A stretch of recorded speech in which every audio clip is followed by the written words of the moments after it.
And hello again. We are doing chapter 19 and 20 of Flying Solo by Ralph Fletcher.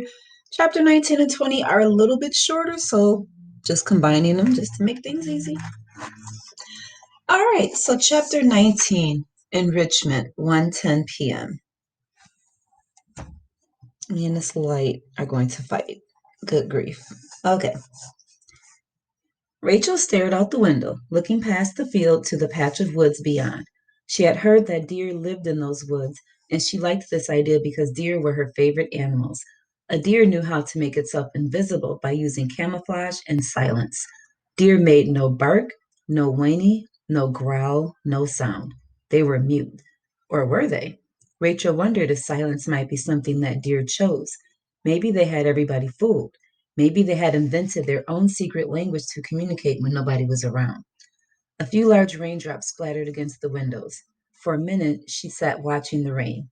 She guessed that it would be hard to fly a plane in the rain, especially a small plane. Did planes have windshield wipers like cars? She should know that, but didn't.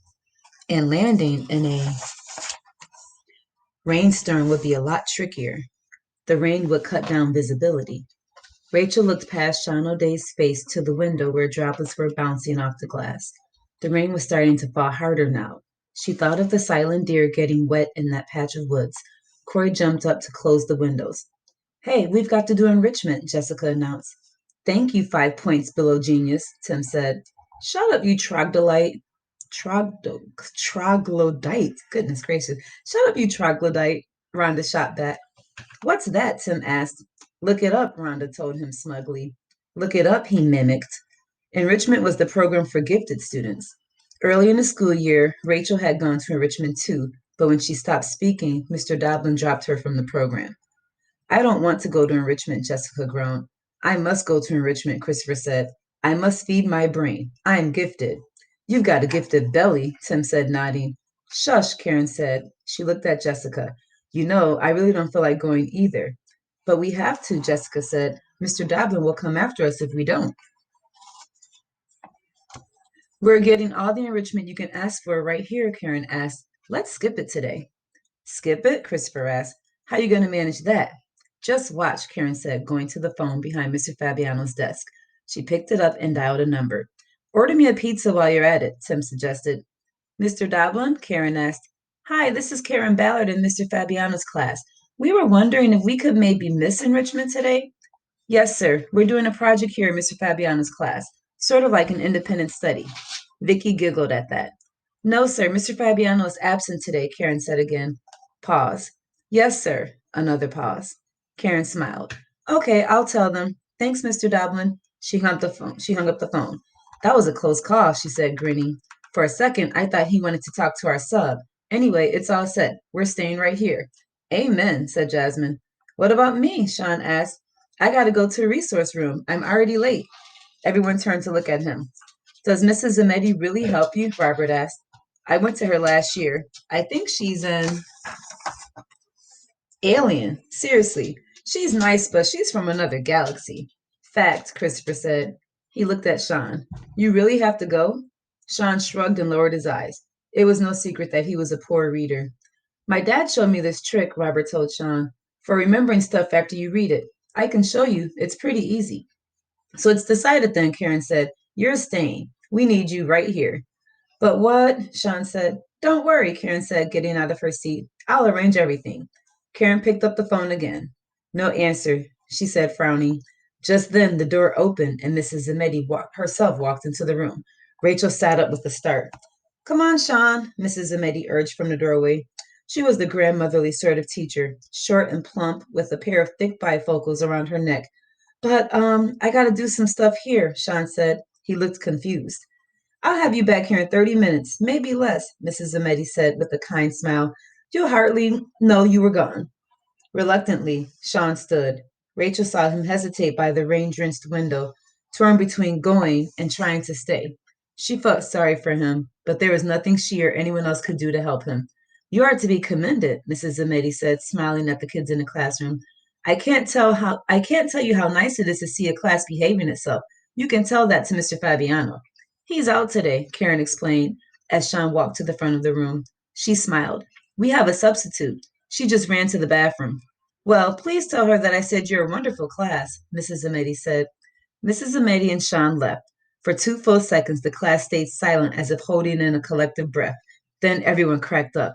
Shh, Jasmine said, but she was laughing too, bent over. She opened her eyes wide and, still laughing, pointed at Rachel White. The whole class looked and saw what Jasmine had seen, a small smile on Rachel's face. Okay, that's the end of Enrichment. The next chapter is Dear Time. In case you all don't remember, that's drop everything and read. 1:20 p.m. Less than 2 hours to go, Jordan said. Christopher let out a loud whoop.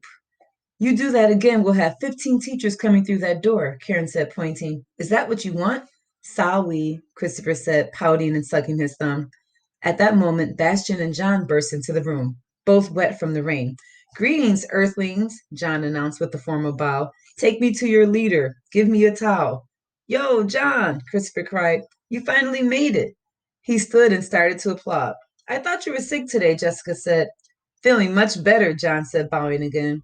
He shook his head and water from his hair sprayed all over the place. Hey, quit that, Jessica yelled. I wrote a note for him, Bastian said. He skipped into school. Yes, Christopher sprang up to slap John 5. You guys smell like wet dogs, Vicky said, wrinkling her nose. Thank you, John said, bowing for the third time. He strolled to the front of the room and fell back into Mr. Fab's empty chair. I would have missed this for $1,000,000. John pulled out 2 bags of candy from his backpack and tossed them to Tim and Christopher. Party time, Christopher cried, ripping open a bag. You mean dear time, Karen said, pointing at the board. John laughed. You're kidding, right? Rachel closed her eyes and pictured Tommy Feathers during Dear, reading with his face close to the book. He always hummed while he read, and he always hummed the same tune, the 1812 Overture. No way, Bastian said hotly. I'm not going to do dear or dare or dweeb or any other stupid thing. We shouldn't be doing any work. We've got no teacher. At this rate, we're going to get into the Guinness Book of World Wimps. Mr. Fabiano always does dear after lunch, Karen said, as if that settled it. Now hear this, Bastian said. He cupped his hands around his mouth and spoke as if through a megaphone. I have an important announcement to make. Mr. Fab is not here. Repeat, Mr. Fab is not here. That's what you think, Tim muttered. I'm reading, Jessica said. Why? Bastian demanded. Because I happen to enjoy it, she replied calmly. Yeah, me too, Vicky put in. Some of the girls started pulling out their books. Look at this, John said, stuffing 2 pieces of bubblegum into his mouth. He held up a computer disk. Anybody up for playing a little Doom 3? Yeah, I do. I'm playing. Let me go first. Tim, Christopher, Robert, Corey, Jordan, Sky, Bastian, and John all rushed to the back of the room and crowded around the computer. You guys are so wicked, awesome, cool, Rhonda said. Fact, Christopher said. Go back to Dear, Tim told Rhonda. Shut up, Rhonda told him. I feel sorry for you, Tim said. I really do. That's how Dear Time went. The boys played Doom 3, the girls read. Rachel looked over at Sean's empty desk. She wondered which one he would choose. The computer game, probably, even though he didn't usually hang out with the other boys much. The room felt different, emptier now that he was gone. Rachel pulled out her book. She loved reading, but the whole idea of deer bugged her. Why cram reading into a 15-minute time block and give it a cutesy name like that? Why not just call it reading? It was the world's dumbest title. You didn't drop everything when you read. You picked up something. You picked something up. Still, reading was the best part of the afternoon, especially on a rainy day like this. There was a cozy feeling in the room when the whole class, including Mr. Fabiano, read their books together. Rachel picked up her book, A Beginner's Flight Manual. It was the most detailed book she had ever read on how to become a pilot. She read slowly so she wouldn't miss a single word. Several steps are involved in earning a pilot's license. Each one requires many hours of practice. The next 3 chapters will cover the following areas. Chapter 8, Simulated Solo. Engineers have designed machines known as flight simulators to help train pilots. These machines are totally realistic with all the pedals, instruments, rudders, and throttles you have in a plane. Sitting in a simulator on the ground feels like you're actually flying in a jet or a propeller airplane. A simulator allows you to experience flight conditions, takeoff, flight, approach, and landing in a controlled setting where you can't get hurt. Chapter 9, Supervised Solo. This happens much later in your training. In this step, you can actually fly the plane under the guidance and strict supervision of an experienced pilot. Often, the pilot will take off or land the plane but allow you to fly for short periods of time. Rachel looked up from her book. The room had begun to turn bright. She looked out the window and saw that the rain had stopped and the sunlight was playing sparkling tricks on the new grass. For some reason, this sudden light reminded Rachel of her first airplane flight.